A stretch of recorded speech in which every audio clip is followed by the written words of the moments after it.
দক্ষিণ কোরিয়ার বিনোদন জগৎ গত এক দশকে যেভাবে বিশ্বকে মুগ্ধ করেছে তার কেন্দ্রে রয়েছে এক ঝাঁক জনপ্রিয় অভিনেত্রী।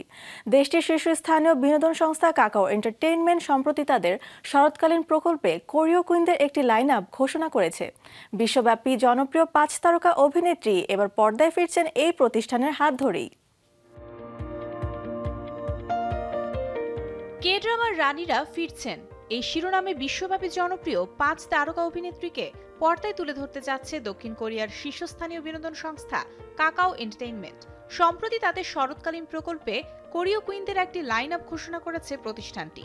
এই অভিনেত্রীরা শুধু জনপ্রিয় নন, বরং সমসাময়িক কোরিয়ান ড্রামা ও সিনেমার নতুন জগৎ তৈরি করতে অবদান রেখেছেন। গবলিন দিয়ে আন্তর্জাতিক স্বীকৃতি পাওয়া কিম গো ইউনকে বাস্তবসম্মত ও আবেগপূর্ণ অভিনয়ের কারণে প্রজন্মের সেরা অভিনেত্রীদের একজন বলা হয়। 12 সেপ্টেম্বর মুক্তি পেয়েছে the Netflix series You and Everything else.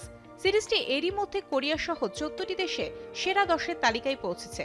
কিমকে চলতি বছরের শেষ দিকে নেটফ্লিক্সের আরেক সিরিজ দ্য প্রাইস অফ কনফেশনসে দেখা যাবে, যেখানে তিনি ডাইনি নামে পরিচিত এক রহস্যময় চরিত্রে অভিনয় করবেন।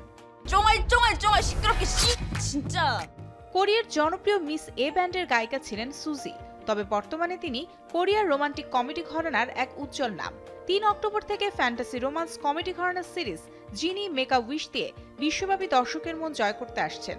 এছাড়া 7 o'clock breakfast club for the broken hearted সিনেমায় দেখা যাবে তাকে। সম্প্রতি 30তম বুসান উৎসবের প্রতিযোগিতা বিভাগেও ছিল এটি। ঐতিহাসিক ড্রামা থেকে সায়েন্স ফিকশন, রোমান্স, হান হিয়োজু সব ক্ষেত্রেই সমান সাবলীল।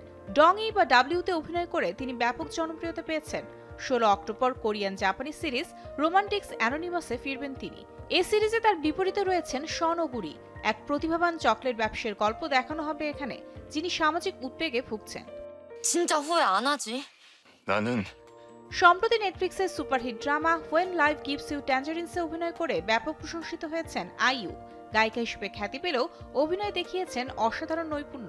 এর আগে মাই মিস্টার হোটেল ডে লুনার মতো কাজে তার প্রতিভার পরিচয় পাওয়া গেছে। সামনে এমবিসির একটি নতুন সিরিজে দেখা যাবে তাকে। সম্ভাব্য নাম 21st century grand princess wife. সাংবিধানিক রাজতন্ত্র দ্বারা শাসিত এক বিকল্প কোরিয়ার গল্প দেখানো হবে এতে।